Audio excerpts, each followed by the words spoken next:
পৃথিবীর সমস্ত মানুষ ক্ষতিগ্রস্তর মধ্যে নিমজ্জিত। আমরা প্রত্যেকটি মানুষই ক্ষতিগ্রস্তর মধ্যে নিমজ্জিত, ক্ষতিগ্রস্তর মধ্যে ডুবে আছি, পাপের মধ্যে ডুবে আছি, পাপের সাগরের মধ্যে ডুবে আছি। আমাদেরকে আল্লাহ সুবহানাহু ওয়া তাআলা মেসেজ দিলেন, 4 কোয়ালিটির ব্যক্তি ব্যতীত পৃথিবী যত মানুষ আছে সব মানুষ ক্ষতিগ্রস্তর মধ্যে নিমজ্জিত।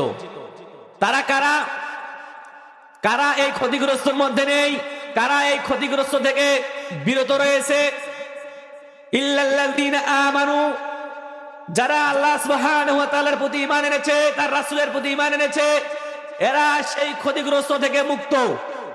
ওয়া আমিলুস সালিহাত, এবং সৎ কাজগুলো করেছে, আমলে সালেহ করেছে, কোরআন সুন্নাহ প্রেমিক হয়েছে, এরা ব্যতীত।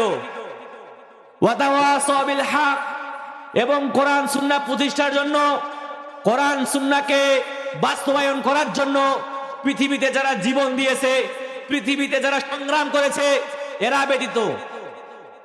ওয়া তাওয়াসাউ বিস সবর, আর পৃথিবীতে যারা এই হকের দাওয়াত দিতে গিয়ে জুলুম নির্যাতনে শিকার হয়েছে, ওই অবস্থায় ওই ব্যক্তিটি সবর ধারণ করেছে এবং অন্যজনকে সবরের উপদেশ দিয়েছে।